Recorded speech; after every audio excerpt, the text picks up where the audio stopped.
Hi everybody, my name is Kyle Yuen, and today I'm going to be talking about the how to avoid death by PowerPoint with David J.P. Phillips. Sorry. So he brought up 5 ways to improve a PowerPoint presentation. Some of them that I knew, and others that I actually did not know about. I've been working with PowerPoint since I was very young, and it's always a good tool to use, especially in a presentation, because more people will remember what you say with the visual aid rather with not a visual aid. So I'm going to share a little presentation that I made for my AP Physics project. So it was a launcher project where you're supposed to throw an object, you're supposed to build an object, sorry, that goes 3 meters horizontally and 0.5 meters up. So it was like a Halloween launcher thing. So I am going to share it now.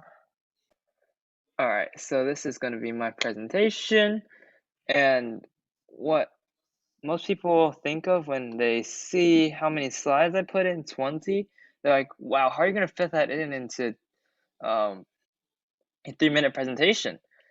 And I did, because looking at all my slides, I put very little information.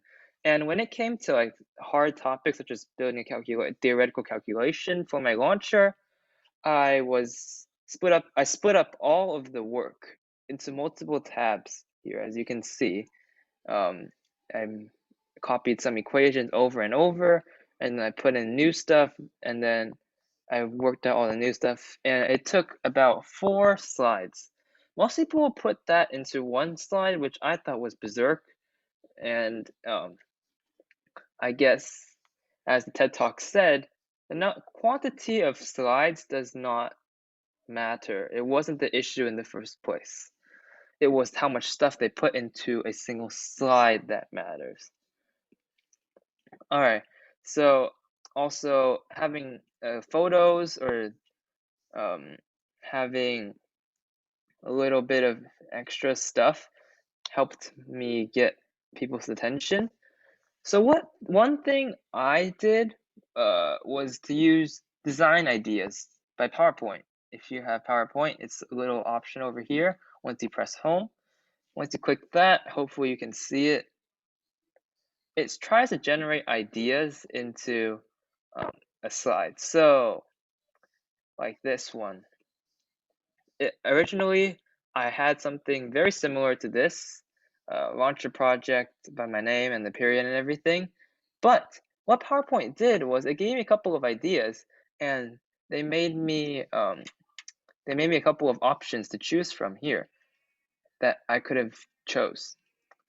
And the photo was even not by me. It was Microsoft that actually found the photo. And like something like this or this, I just pushed a button and it worked. But you have to be careful with these because, if you're looking at this, I don't know if you can see here, but you can't really see AP Physics 1 or the name. So you have to be really careful when choosing one idea. And also, if you have like a dark one like this and you have very bright features of the next slides, that's not going to look that good too, because it's going to hurt other people's eyes when they have that big of a contrast in colors. So also one thing that the Phillips talked about was how bright colored slides it doesn't appeal much as compared to the dark slides. I really never thought about that. I knew that when I have such like a blank white tab as a little presentation, it doesn't appeal as much, but I didn't think about brighter colors. So see here, this may have not attracted as many people as it did for this model because of how bright the colors are, including my graph here and my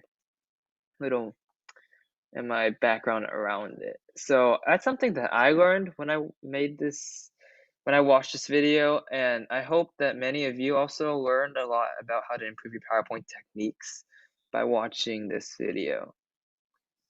All right, thank you everybody for listening. Hope you have a great day. Bye.